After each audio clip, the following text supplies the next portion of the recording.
Hey everyone, welcome back to another episode of Rebel Rewind. My name's Christopher. With me, as always, is Eric from Sire Speed Reviews. What's How up, you doing? Chris? I'm good. How you doing, Chris? How's your day? Not too bad.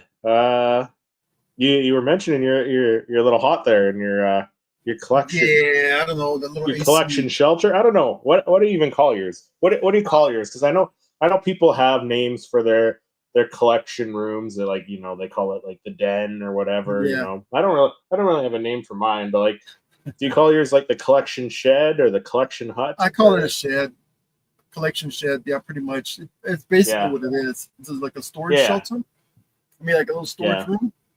Yeah. I think it's 8 by 12. Yeah.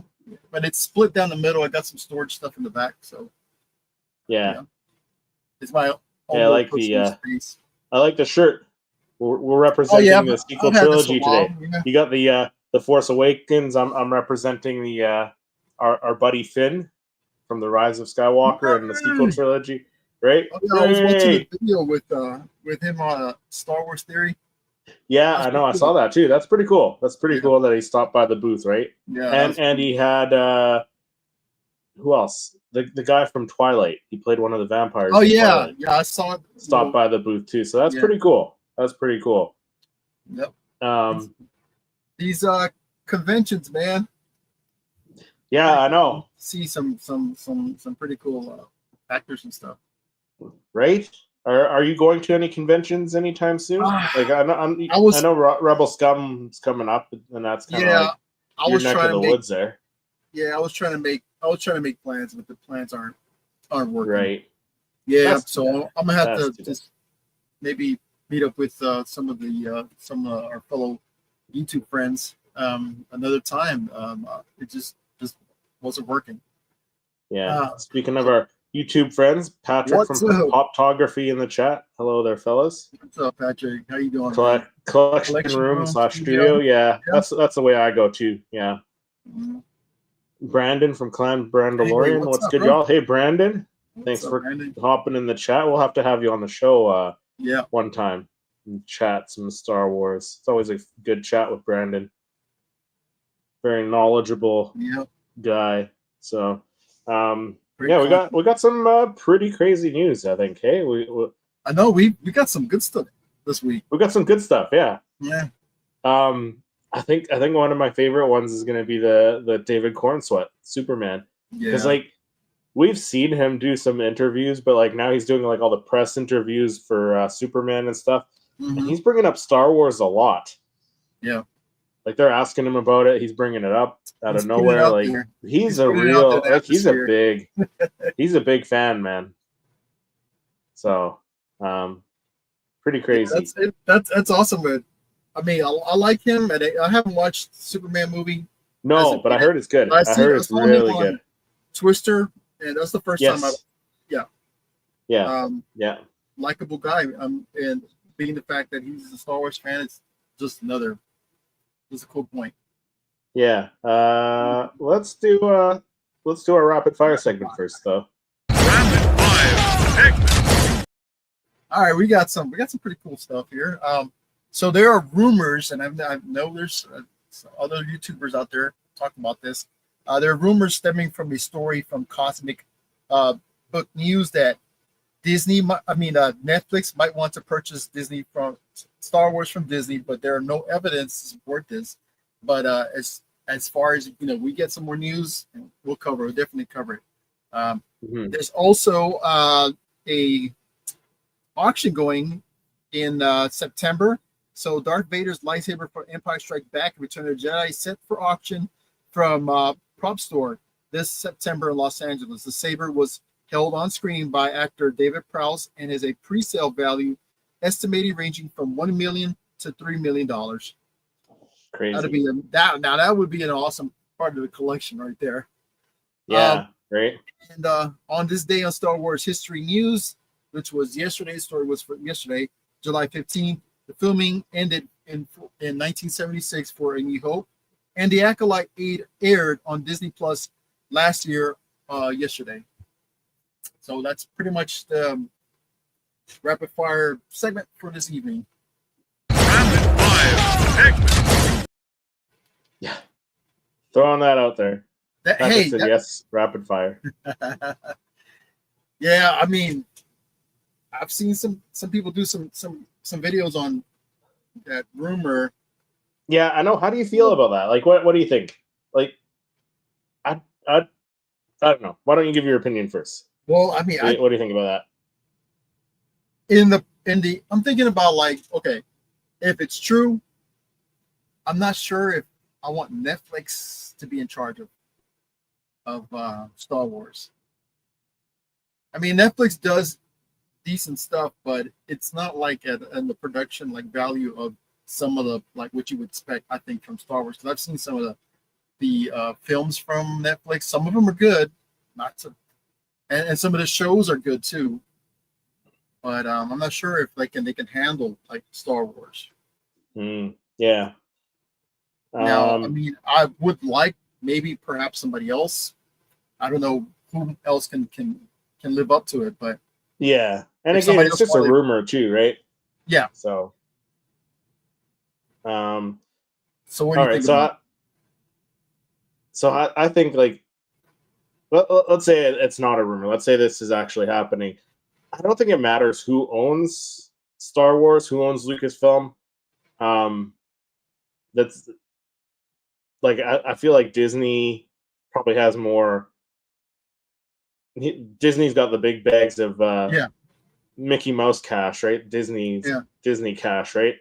I feel like Disney's the bigger company. But let's say Netflix or whoever. What other companies are there that Disney doesn't own? Paramount?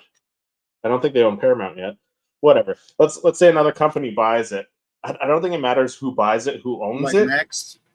Yeah, like it's more about who they get to come in and take charge of it, like write the stories and is in charge, like if Netflix buys it, Kathleen Kennedy's still attached to Lucasfilm, right? So she's going to go over until she's done, and then whoever is her successor is going to go over with it, right? Like they're not going to be like, oh, we're buying Star Wars, we're firing everyone. Well, I mean, they could. Like I mean, they could. Yeah, I don't know. But they could clear the. I think like it's not.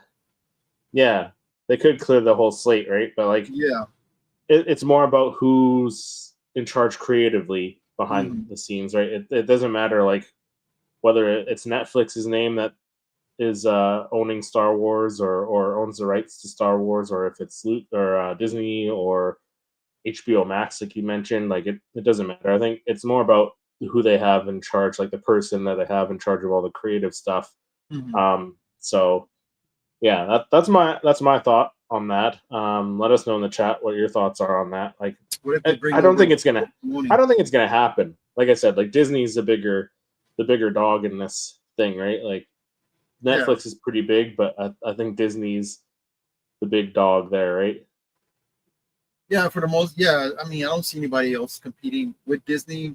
Maybe Max is they're but Netflix, they have the range. They got all these different countries that they deal with to make films, and imagine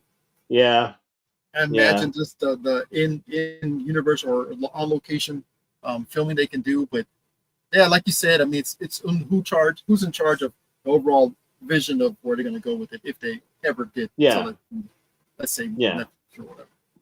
Yeah, like would it matter right now? Let's say it wasn't Disney. Let's say it was Netflix who bought it from George. Like Kathleen Kennedy would still be there because that was kind of like his stipulation, wasn't it? One of his stipulations that Kathleen was taking over for him as the president of Lucasfilm. Yeah, but that's it. That's at Disney though. I mean, if they were to like switch over to, I know. I'm just saying, they have to write a new contract. Let's say theoretically, if Netflix bought it instead of Disney back in 2015, right? Like George still would have been like, Kathleen's taken over for me, so she would still be, she still would have done some of the stuff, maybe Netflix might have been like, hey, you know what, things aren't working out with you, and they would have got rid of her sooner. I don't know. But like, she still would have been with Lucasfilm for a little bit. Yeah, if it was written in the contract that's the house they're going to go to next, or they're going to sell it to their Netflix. Yeah. But I think right now, if it actually like leaves Disney and go over to Netflix, they will have to write a new contract for it. Yeah, for sure. Void her contract. Who knows? Yeah, for sure. But again, I don't think it's going to happen. I think it's just a rumor. Yeah, all rumors, and it's kind of fun to think about, but yeah, I mean, it could be a different though, but who knows? Yeah, we got other news. We got Rian Johnson news, news about his trilogy, news about The Last Jedi, stuff like that. To get into again, Superman. We're talking Superman today, and some other stuff. So let's jump into our first article, The Acolyte. Everyone's favorite Star Wars TV show. I really enjoyed it. Like it is one of my favorites. I don't know how you feel. Whoop. No, let's bring you on there. There we go. Sorry.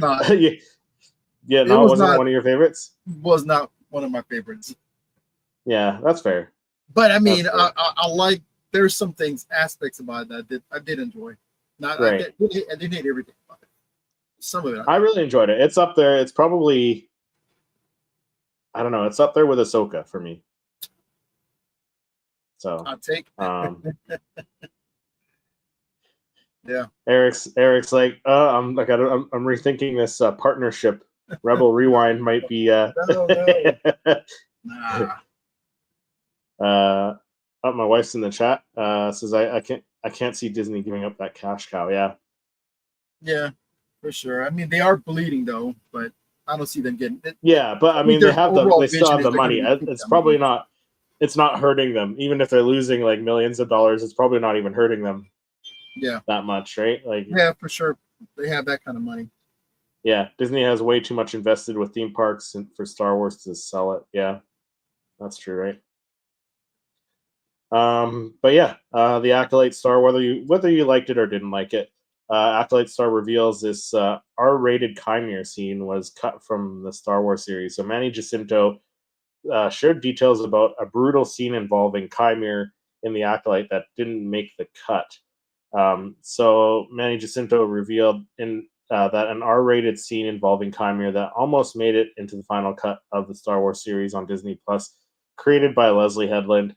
The prequel series introduced Chimere as a ruthless villain and mysterious Sith Lord who single-handedly defeated and killed several Jedi in a memorable lightsaber duel on the planet Kofar. Although Disney has canceled the Acolyte, the mystery surrounding Chimere is a big question mark among Star Wars fans, such as whether or not he is truly a Sith Lord or something else entirely. While there were many questions and theories about Chimere's origins, there is no denying that the Star Wars villain might be one of the ruthless foes of the Jedi Knights ever faced during the height of the High Republic era. In a recent appearance at a fan convention, Manny Jacinto revealed that Chimere might even be more dangerous than initially presented after sharing details about a scrapped R-rated scene. So at Denver Fan Expo, Manny Jacinto spoke with Screen Rant, pulled the curtain back on an intense R-rated scene involving Chimere that was cut from the Acolyte during the action-packed lightsaber duel on the planet Kofar. So he said Chimere was supposed to, quote, take one Jedi and keep slamming his head into a rock, but it was cut because Star Wars has always been under the umbrella of a PG parental guidance rating. I mean, I feel like Revenge of the Sith got a little dark there, and I think that had like a higher rating. What was it, like PG-13 or something? Yeah, it was PG-13. Yeah, so Star Wars has always been PG, but you want to find some brutal aspects of these fights. There was one moment, I think, where I just take one Jedi and keep slamming his head into a rock because we wanted to show how brutal this guy could be without any remorse. And you know what? That would have been cool to see. That would have been pretty crazy to see him just like slamming Yeah. That would have been Like a little over the top. No, but I got that from him. I got that for what he did. I got that too. I got how brutal Jackie it was. Long, like, yeah, times. and what's the other guy's name? Yord. How he came in, and he just like snapped his neck with like the and like tossed him. Like, you got how brutal he was. This definitely would have pushed it even more, maybe over the top, like you said. But yeah, that'd be pretty crazy. Imagine if they would have put a disclaimer before the episode started. Right? Yeah, that would have been crazy. First, so while the scrap scene makes sense due to a Star Wars family-friendly approach, it would have been exciting to see a much more brutal Chimera in the Acolyte to cement further how much of a threat he is against the Jedi Knights. The Acolyte revolves around the story of the former Padawan who unexpectedly reunites with her Jedi Master to investigate a series of murders that led them to a revelation about the dark side of the Force. So yeah, it's it would have been pretty brutal to have that. I could see that. I could see them doing it, but again, like, how far do you go before? Like, how far can you go before they have to change that rating from like a PG something to rated R, right? So no, I think that probably would have been a little on the a little much, but it might have been.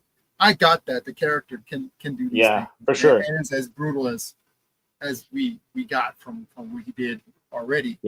Without the cutscene, he was the best part of the show. I think was kind of amazing. Yeah.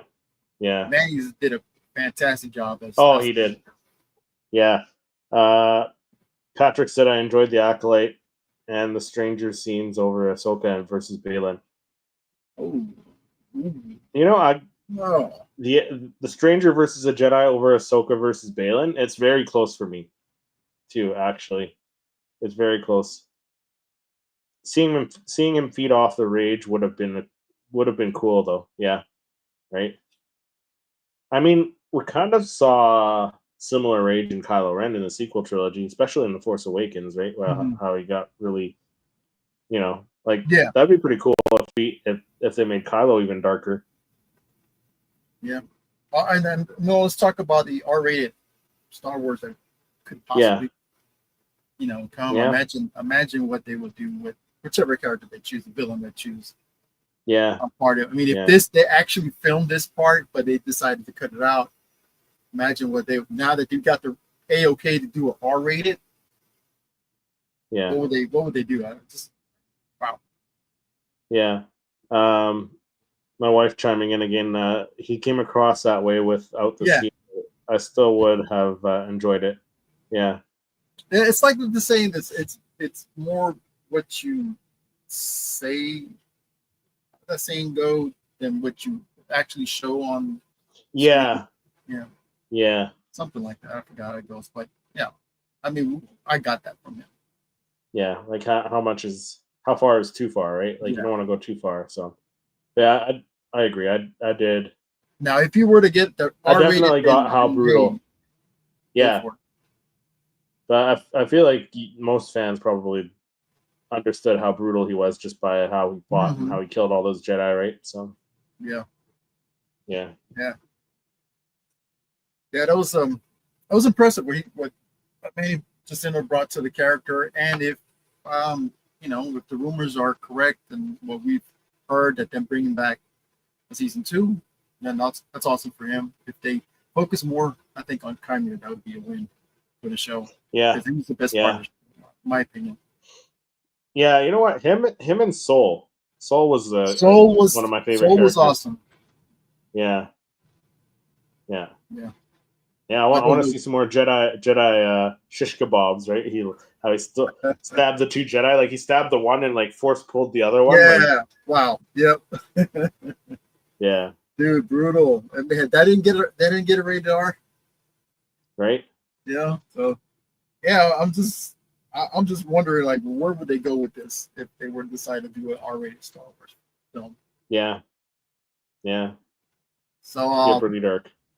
let's get on to the creator here. George Lucas heading to Comic-Con for the first time ever. So Star Wars creator will headline a panel at Lucas on his Lucas Museum of Narrative Arts, and will be joined by Guillermo del Toro and Queen Latifah. Let me scoot down a little bit here. So George Lucas, whose Star Wars movies helped create many of the ideas of modern fandom, is coming to San Diego Comic-Con for the first ever panel. Lucas will be joined by filmmaker Guillermo del Toro and artists from the prequel trilogy, Doug Chang, for a panel that will be exploring the power of illustration, story, and offer a sneak peek at the new Lucas Museum of Narrative Art. Did you see that building? Yeah, no, it looks futuristic. It looks like a starship almost. It's shaped like a starship. Yeah. So Queen Latifah, the Grammy, Emmy, Golden Globe winner, will be moderating the panel, which will take place on Sunday at Hall H at the Cavernous and Studied area in the San Diego Convention Center. The panel of creators will discuss the role of narrative arts in society while tracing humanity's innate desire to draw, animate, and bring to life stories across the millennia. I said, we are beyond thrilled to welcome George Lucas to Comic-Con for the first time ever, says David Glanzer.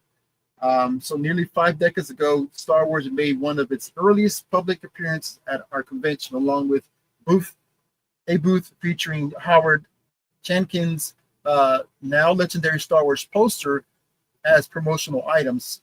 So now I have Mr. Lucas return, this time to debut the Lucas Museum of Narrative Art. It is a true full circle moment. His lifelong dedication to visual storytelling and world building resonates deeply in our communities. The museum's mission is to celebrate narrative art, and its forms perfectly reflects what Comic-Con has championed since the very beginning. So he's going to be, going to be a Q&A, or I believe it's going to be a Q&A, and so moderated by Queen Latifah. And there have been many panels on many aspects of Star Wars throughout the Comic-Con in San Diego. So one of the exceptional one was a panel in 2004 where Lucasfilm revealed Revenge of the Sith as the title for the Star Wars Episode 3. Another was Harrison Ford, Carrie Fisher, and Mark Hamill sharing the stage in 2015 to veil a peek at the first Star Wars Force Awakens, although that was now in the Disney era and not Lucas at that time. But I think this is going to be an awesome treat for whoever is going to San Diego Comic-Con. Yeah. Could you imagine just like being in the same room as him, like not even meeting him, just being in the same room as him, listening to the panel, listening to him talk? Yeah, listening to him talk live, and it's just what a treat for whomever's going. It's one of those conventions that is way out of reach for me. Right. But that's maybe awesome. one day. I'd like to go one day to San Diego Comic-Con, I think. Yeah. Or even visit the Lucas, the museum. The museum that he's building. Yeah. So there's going to be other works in there also. They were talking about Norman Rockwell paintings are going to be in there. Let's see, Frida Kahlo's, Maxwell Parrish also showcase. There'll also be showcases for works by comic artists, including Winsor McKay, Jack Kirby, Frank Franzetta, and many more. R. Crumb. Yeah, so it's going to be just a visual museum for, because art is part of our culture and part of our Here's the rendering of it right there. That's pretty wicked. That's an awesome building. Yeah, it's pretty crazy. Yeah, that'd be neat to see. Like I said, it would be pretty awesome to see George. Yeah, if you ever go to California or San Diego, that would probably be a spot to you got to stop by. I don't know about entries or whatever, but how much that would be, but that's cool. Yeah, for sure. But yeah, let's talk Superman. Let's talk David Cornsweet, because as we mentioned, like he's such a big Star Wars fan, and like there were clips of him, like there was a video of him like reenacting the whole trench run scene, you know, doing the all the voices and all that, the sound effects for that, and like now he's doing the press tour for Superman, and he's been asked about Star Wars like in almost every interview, and he like there was just a clip of him talking about why Qui-Gon was the one who should have trained Anakin and stuff like that. Yeah, it's pretty crazy stuff. Like he's a huge fan. He's a huge fan. Like he's like Sam Witwer level Star Wars fan, right? Like he knows his stuff. So yeah, David Cornsweet chooses lightsaber over cape. He says he'd rather be a Jedi than Superman. So yeah, David Cornsweet, who just made his big screen debut as Superman in James Gunn's reboot, has revealed he's actually a massive Star Wars fan. In fact, he said he'd rather be in Star Wars than return as the Man of Steel if he had to choose. So David sat down with his Superman co-star Nicholas Hoult for a fun lie detector test video with Vanity Fair. The two actors asked each other random questions, and things got interesting when Star Wars came up. So David admitted that he watches the Star Wars movies regularly, especially around New Year's Eve, and even brings 3 to 4 films, binges 3 to 4 films in one go. When Nicholas asked him to quote a line from the franchise, David laughed and said he always remembers them when he's watching, but couldn't come up with any on the spot. Then came the big question: would he choose to star in a Superman sequel or play a Jedi Knight in Star Wars? David took a deep breath and said, Jedi Knight in Star Wars. According to the lie detector, he was telling the truth. Nicholas looked shocked and asked if that was the toughest decision he had to make. David replied, it was among them. He added, in the end, as many things do, it came down to the money, and I'm already under contract for a sequel, but I'd be fresh negotiating with Star Wars. So yeah, he's putting it out there. David went in to explain what role he'd love to play in a galaxy far, far away. He said, my dream role, I think, would be like to play like an X-Wing pilot in a Star Wars film. A Jedi was sort of my childhood dream, but now, since I'm into aviation and that like sitting in an X-Wing cockpit sounds so first of all a great way to shoot the movie. Great way to shoot a movie. You're just sitting in the cockpit. You don't have to learn any choreography. Just beep boop boop boop. He said while laughing. David stars as a new Superman in the new DC film released just this past week. Or actually last week, I think it was, wasn't it? On Friday, I think it was. So I think that's pretty funny. Did you see the clip? Yeah, Did you watch it? Yeah, I guess yes. I'm sure there's no problem putting the clip on if you wanted to put it on.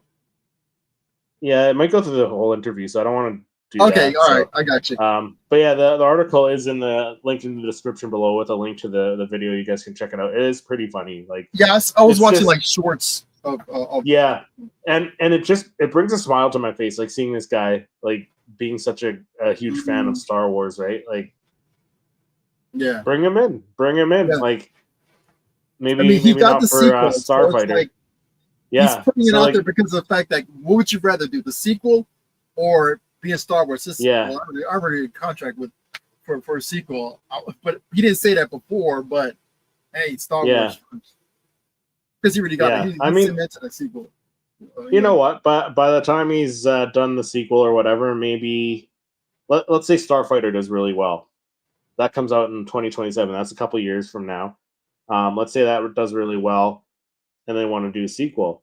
I would imagine by that time they should have a sequel for Superman, or maybe, maybe they'll be done wrapping or done filming a sequel for Superman. Maybe then he'll be done his contract and he can come on to like a sequel for Starfighter, right?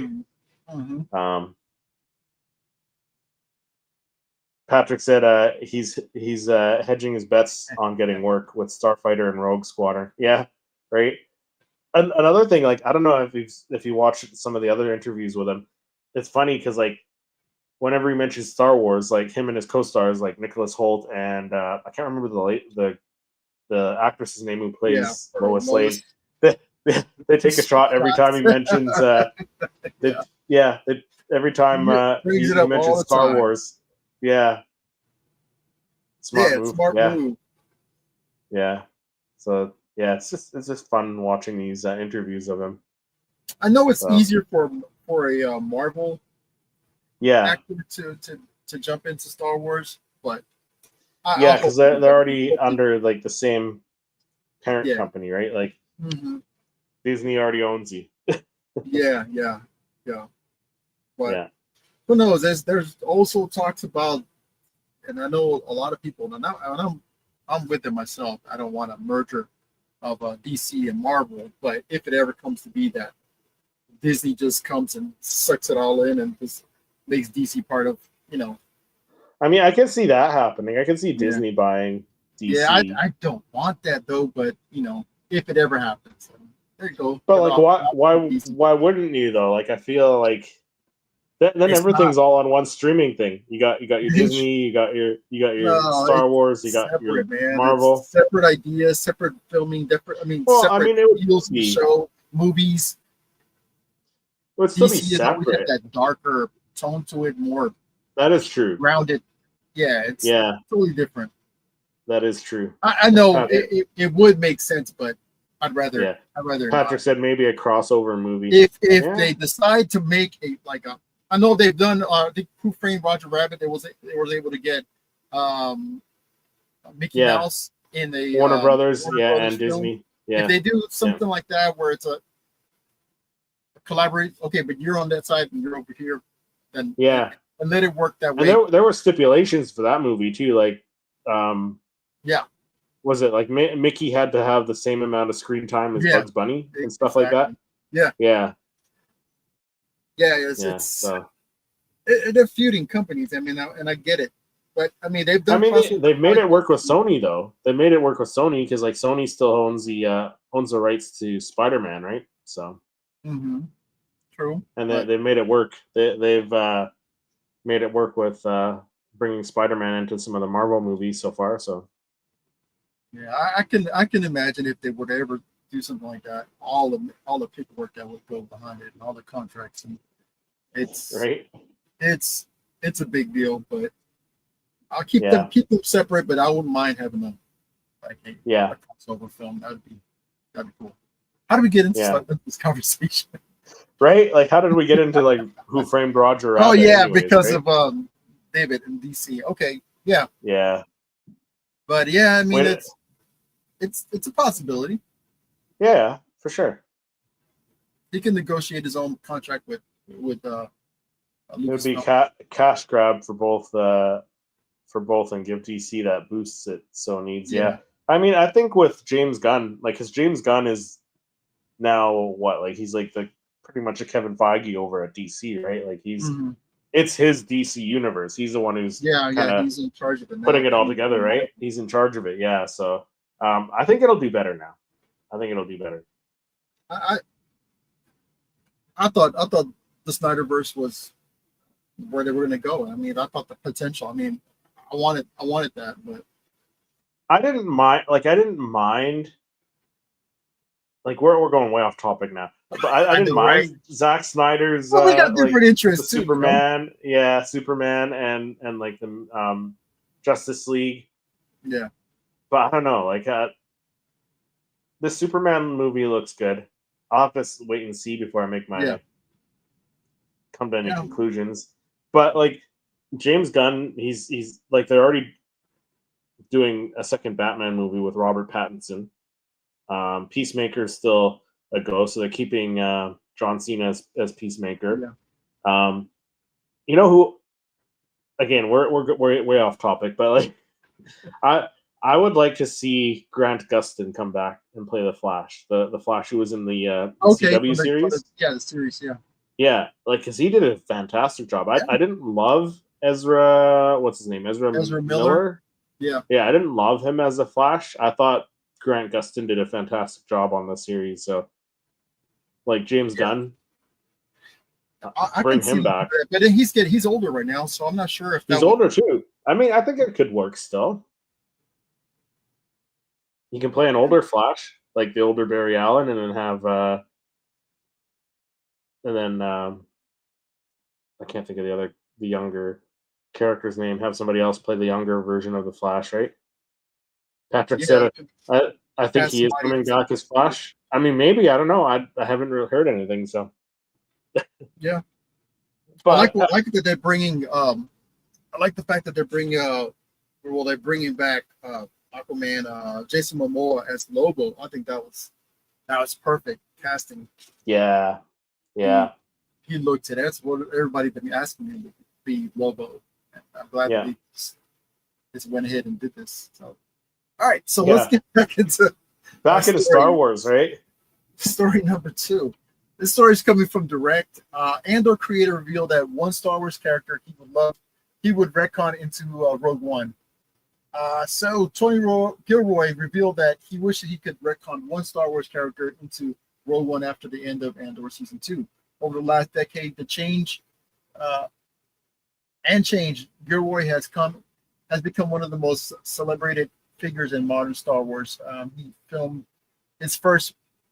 He first won fans over with a long-running sci-fi franchise, over with his work on the acclaimed Rogue One Star Wars story, telling the tale of the ill-fated rebel team who stole the Death Star plans, leading into Rogue One and New Hope. He also continued his Star Wars hot streak, diving into the world of Rogue One with 2 seasons of the Diego Luna-led Disney Plus series Andor, following Luna's Rogue One rebel spy before he appeared in the 2016 film. Now, though, with the context of Andor under his belt, Born Identity writer had shared that he wanted to make one specific change to Rogue One if he had a chance to go back. Speaking with Empire magazine, Gilroy detailed who from Andor he would want to retcon into Rogue One. So when he was asked if there was any characters from this hit Disney series he would add into the 2016 Star Wars Rogue One film, he said, "I want Vel Zartha there for sure," referencing Faye Marseille's rebel recruit from the award-winning streaming show. Think of Vel's take on Jyn Erso, and Andor Swordrunner remarked, adding, "I'm sure that she had some choice things to say about her." I said, "I would want Vel there for sure." Says, "My God, think of Vel's take on Jyn Erso. I'm sure she'd have some very choice things to say about her. Jyn also would light up all of Vel's irritations." While Vel played a key role at both seasons of the Andor series, getting one of the most tragic and perhaps controversial stories on the show's run, she is nowhere to be seen in Rogue One's a Star Wars story.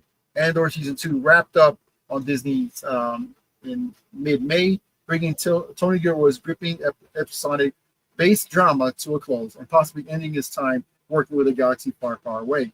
Marseille starred as Vel alongside Diego Luna as Cassian Andor, Genevieve O'Reilly as Mon Mothma, and Stellan Skarsgård as Luthen Rael. So they're talking about where she would be at this time of Rogue One. Says that Vel started Andor as a boot-on-the-ground soldier for the rebellion. In its earliest form, she crossed paths with Cassian Aldhani, and she was recruited to join her team on an Imperial heist that would have served as the rebels' cause first public act of defiance against the tyrannical ruler. Sis says from there she evolved with audience learning from her regal family heritage, complicated romantic pursuits, and devotion to the rebellion. So and if she remained there during the event of Rogue One, which fans assume she did, she surely would love to have seen Andor and his band of rebels, led by Felicity Jones and Jyn Erso, go against the wishes of the rebel leadership and head into the battle to steal the Death Lands on Scarif. So I would have liked to have seen her, but I mean, this is like after the fact that the series was done. Yeah, and that's the thing. That's the thing too. Like they say she doesn't show up in Rogue One. Yeah, one because like Rogue One was made before Andor, right? So it's kind of hard to do that stuff.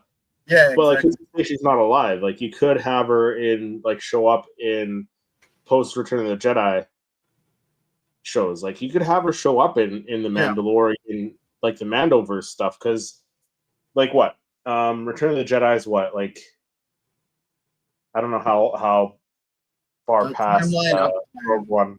Really, not good at the timeline. I know. I'm kind of taking a look right now. The math ain't mathing in my head. I couldn't do it if I tried. But there were those what was that at the sequel trilogy, that character that people were saying that's her, or it's possibly her, which the older lady. Yeah, kind of similar facial features, but that was debunked.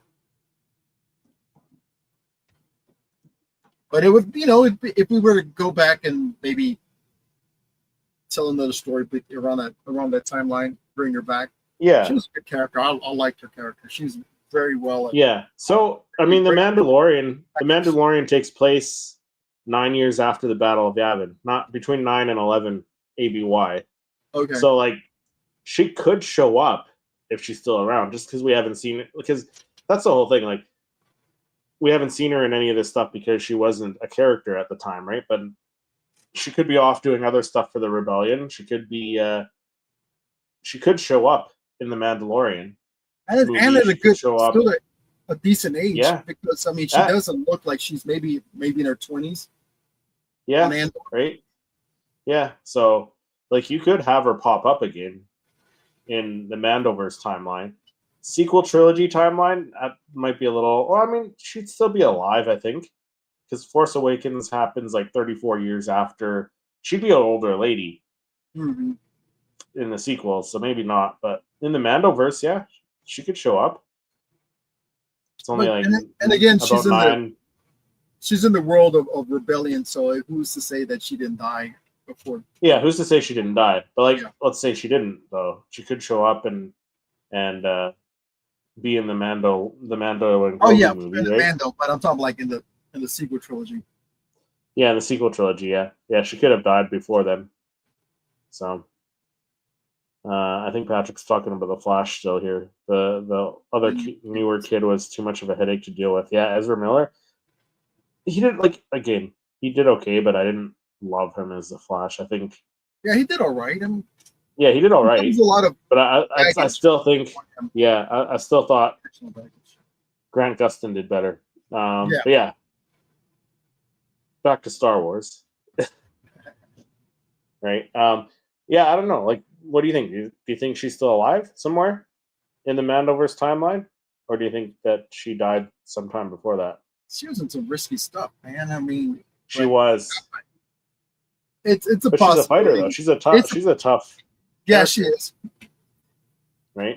She probably just was helping the cause at Yavin 4 if in any way she could be of help. She probably stuck around at Yavin 4. So who's to say? She's probably still there, and we just didn't see her in the original trilogy. Yeah. So, right. There's lots of characters we didn't see in the original trilogy. So. Yeah. But on to the. I guess the big news of the evening, the Rian Johnson story. Yeah. So whether you loved him or you hated him, whether you liked The Last Jedi or you didn't, Rian Johnson reflects back on The Last Jedi, the Rise of Skywalker, and he says his Star Wars trilogy was never fully outlined. So Rian Johnson got pretty candid about his time working for Lucasfilm in a recent interview with Rolling Stone. The Last Jedi filmmaker is currently out there promoting the season 2 finale of his Peacock series, Poker Face. And when talking to the outlet, he opened up about his positive reaction to The Rise of Skywalker, and why his Star Wars trilogy never really got off the ground.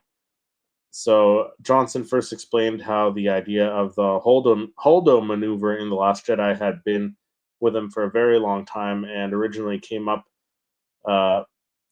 from a line in A New Hope. So he said, it was always in my head when Han says to or tells Luke that without the right calculations, they would fly into a star, and that you'd end up that'd end your trip real quick, wouldn't it?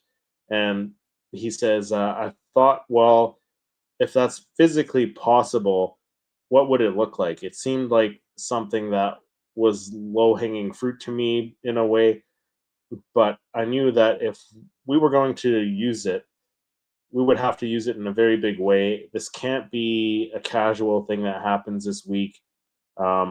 We should build the whole Return of the Jedi esque three plot lines converging thing around this moment, which and I think he did. The interview then brought up the Rise of Skywalker, which, from his point of view, sort of undermined the moment from Johnson's movie, along with other key plot points like Rey being a nobody. But Johnson explained how he was not disappointed when in the least when watching a movie. So he said, when I saw the movie, speaking of the Rise of Skywalker, I had a great time watching it. Again, this is all about point of view. I never approached this as like a territory I'm carving out for my thing. In my perspective, JJ did the same thing with the third that I did with the second, which is not digging it up and undoing, just telling the story the way that was most compelling going forward. So that means you're not, yeah. So that means not just validating what came before, but contextualizing it and evolving and changing as the story moves forward. I didn't feel resentful in some way, but you're talking about a movie made by my friends with my friends in it. I sit down to watch a movie, and it's a Star Wars movie. It's all stuff I love. I'm not one to come to for a hard hitting critique. You can go to YouTube for that.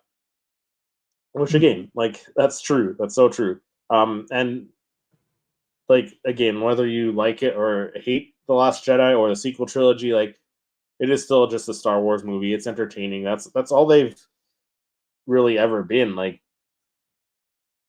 you can argue that like The Empire Strikes Back was it was a great movie. It is still a great movie. The best written out of the series, but like when you look at a lot of the other ones, like even George Lucas's writing wasn't like it wasn't great. He had some really bad lines in the prequels too, right? So like they're not winning Oscars for acting and writing in the Star Wars movies. They're entertaining. So, but Johnson also spoke about the online reaction to the movie. While it was certainly not warm, Johnson, as a Star Wars fan, can understand the feeling based on how he had reacted to in his day to the prequels. So he said, it never. He said it never feels good to have anybody coming after you on the internet, and especially coming after you saying things that I think very much do not agree with I very much do not agree with about a thing I made and put a lot of heart and soul into. But at the same time, having grown up a Star Wars fan ultimately let me contextualize it and feel at peace with many different ways. Just remembering going back on one level to arguing on the playground about Star Wars as a kid. And when I was in college, when the prequels came out, my friends and I were prequel hate central. He said everyone was ruthless at the time, and of course now the prequels are embraced. I'm not saying that as a facile.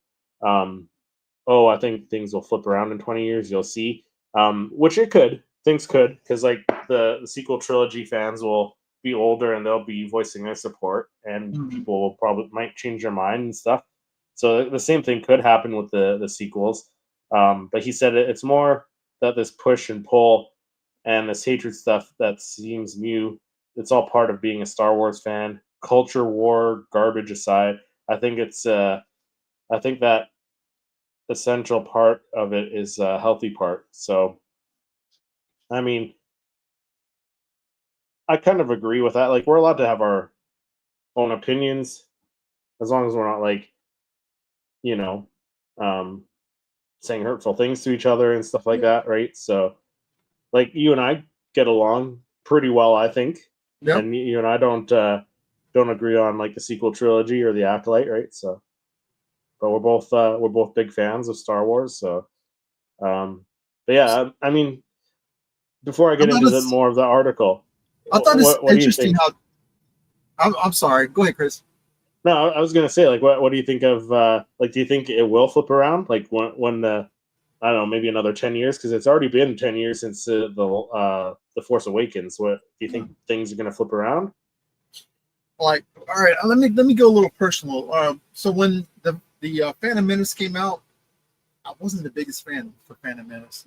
There you go. There you go. But now with time, I mean, a lot of things. There were things that I liked. I love Darth Maul, Qui-Gon Jinn. I didn't care, or it wasn't attached to Obi-Wan or Anakin or some of the characters, you know, like Jar Jar. And I didn't, when it first came out, I didn't feel any attachment for it. But I think with time, it's like you get this little nostalgia, and you get a little more enamored with something like with right. And I love the movie now. It wasn't my favorite. I love the Clone Wars. I mean, Attack of the Clones and Revenge of the Sith when it came out. That I never flopped on that, but Phantom Menace I kind of flopped on it at first. I didn't care too much for it. Yeah. And now I love it. But I think like with time, a lot of people that maybe the people that still that don't like it probably won't like it still. But they probably grows on them. You know, with time will probably grow on them a little bit more. Yeah. Maybe feel a little something for it. But all the kids that grew up watching it are definitely they're going to be voicing their support for it too, right? And that's the thing, like so, because like you're a little bit older than I am, so you saw it when you were older. I was younger. Like my first introduction to Star Wars was in '97. Like my big introduction. Like I saw it on VHS and stuff, but like my first time seeing it in theaters was the special edition in '97, and then a couple years later, Phantom Menace came out. So like I was right there. Like I enjoyed it all. But where was I going with this? Yeah, like there's still people that don't like the prequels to this day. Yeah, and they're just like hardcore original trilogy, right? Yeah. And it's gonna be the same for the sequels. Like there's ones that are like hardcore. It's just those 6. The sequels don't. They didn't like it when it first came out, but then love it later. Yeah. So I think it's gonna. I think it'll change eventually in another 10 years. Can't please everyone. Don't like it. Move on. Wait for the next one. Yeah. Yeah. Absolutely. Right. But yeah, Rian Johnson went on to talk about his trilogy in the interview. So finally, his infamous trilogy that was announced a month before The Last Jedi came out in theaters was brought up. Johnson explained how it was never more than kicking some ideas around with Kathleen Kennedy, and how the fact that he started making murder mysteries ultimately trumped the whole thing. So he said, nothing really happened with the other trilogy. We had a great time working together, and they said, let's keep doing it. I said, great. I would kick ideas around with Kathy Kennedy. The short version is Knives Out happened. I went off and made Knives Out, and it was off to the races, busy making murder mysteries. Mm-hmm. It's the sort of thing down the line, if there's an opportunity to do it or something else in Star Wars, I would be thrilled. But right now, I'm just doing my own stuff and pretty happy. And then he added that there was never any outline or treatment or anything, whether it was because of PR or because there was an actual intention of doing it someday.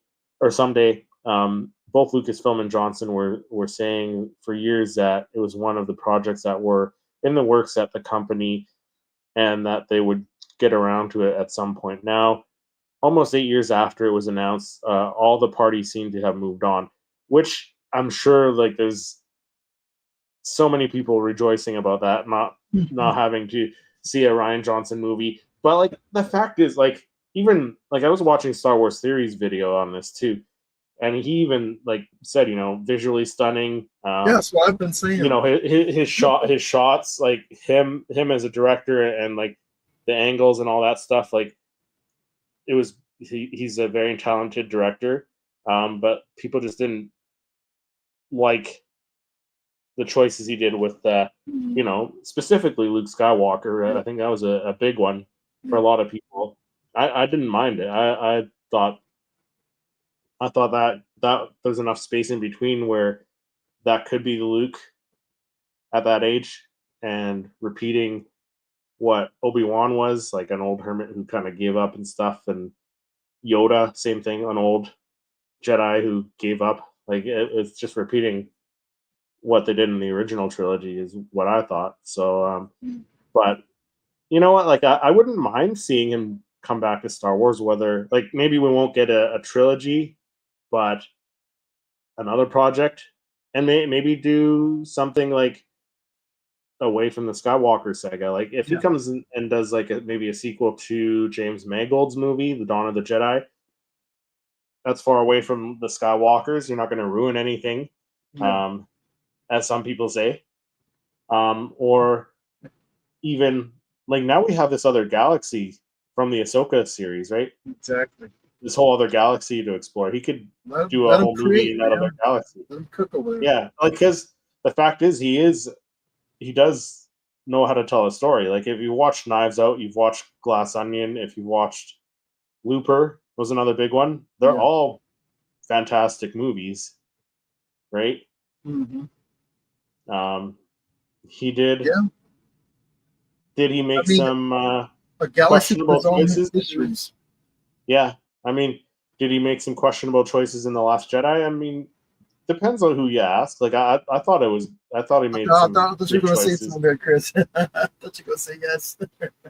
No, I wasn't going to say. I thought he did some great choices. You know, to be honest, I thought Rey was great as a nobody, and yeah, JJ kind of turned it around and said, her parents were nobodies because they wanted to be. They were hiding. Okay, like he kind of worked with what Ryan left him with, but I think in the end it kind of worked. But it would have been cool to see her just remain a nobody and be this like just. You don't have to be this big name. You don't have to have a big name attached to you to be like this powerful Jedi. Like I like that kind of message that Ryan was going with. Yeah. But yeah, I don't know. What do you think? Would you want him to come back to Star Wars in any way? Like a maybe not a series, but like direct an episode of a series or like direct a. I mentioned, maybe a sequel for the James Mangold movie. Do you think he could fit in there? At first, I thought about this, and I didn't really want him touching anything Star Wars. But if it's Luke's dead. Who else is there? Just as long as they don't go back and just another character, another story, something else totally different, and don't touch anything. Our characters, and just let him have fun with something. Like build his own galaxy on the other side of the galaxy, the new galaxy. Yeah. Let them do some stuff and some history based. Some new characters, some new aliens, and yeah. Let them I mean, even post sequel trilogy, like we're away from the Skywalker. Oh, I mean, we're away from Luke Skywalker. We're away from like the big three characters. It's all new characters now, right? Yeah. And or characters that he helped tell a story with in The Last Jedi, like Rey, Poe, Finn, them. So like he's making new characters. He could do a movie in the post Rise of Skywalker era, and I wouldn't complain. Yeah, so I wouldn't. I mean, we got what we got from him from the. I mean, that's the thing with Jedi, with all the sequels, really. With all the sequels, that's the thing, right? Like we got what we got. We can't undo it.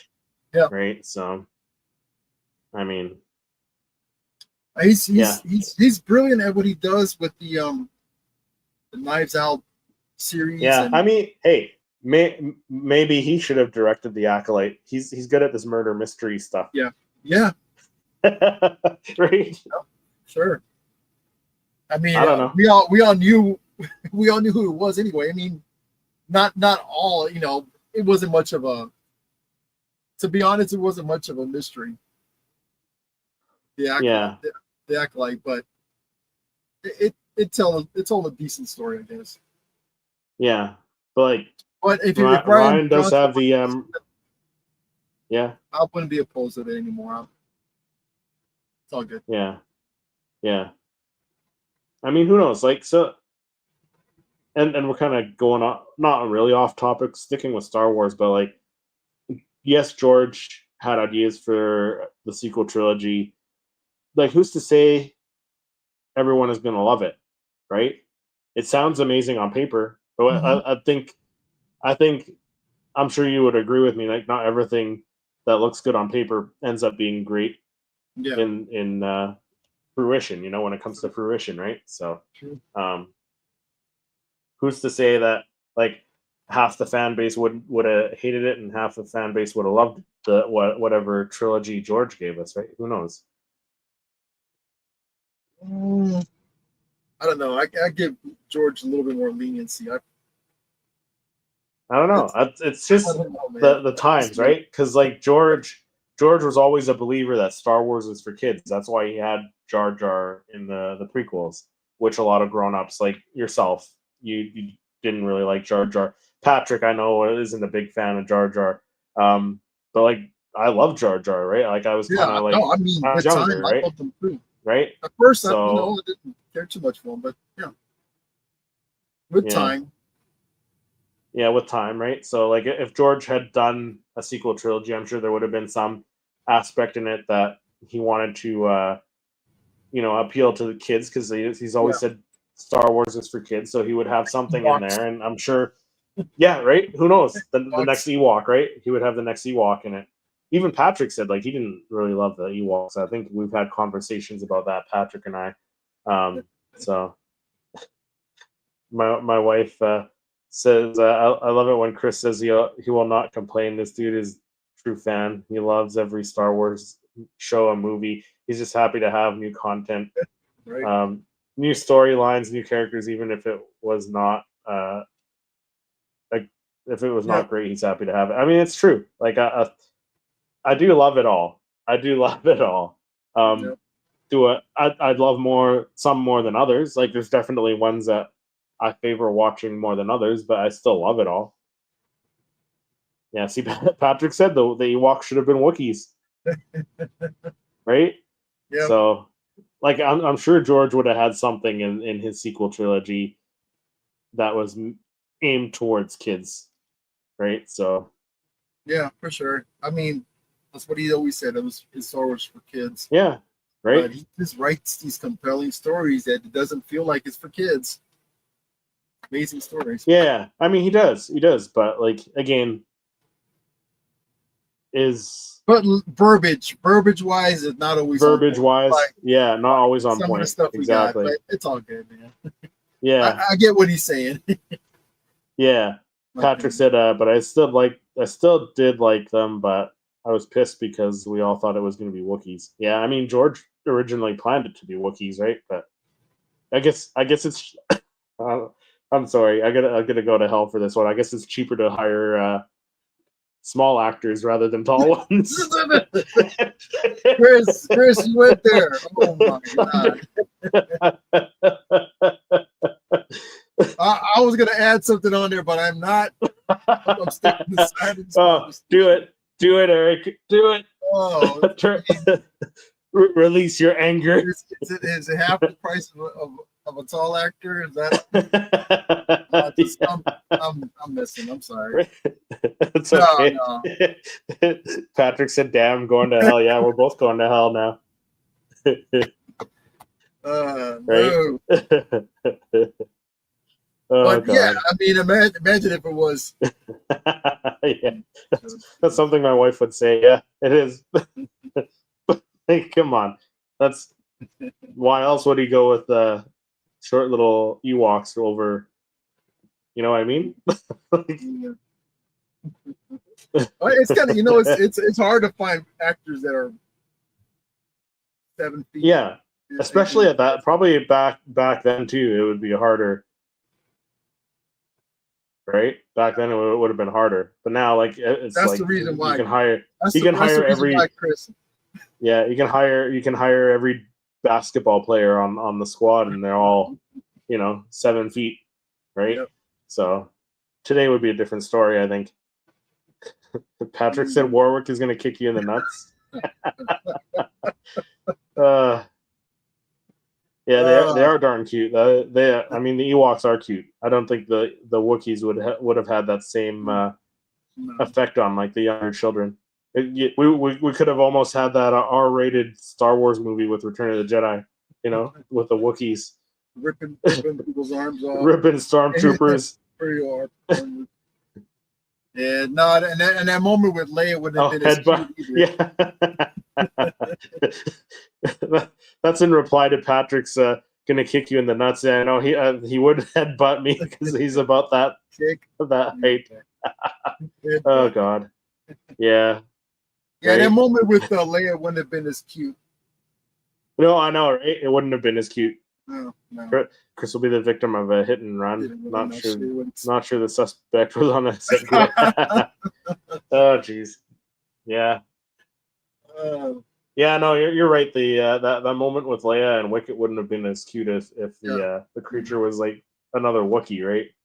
Mm-hmm. So, yeah. But I think that's where we end this episode. Yeah. That'll do it for this episode. Thanks everyone for hopping in the chat and joining us this evening, and we'll see everyone in the next episode.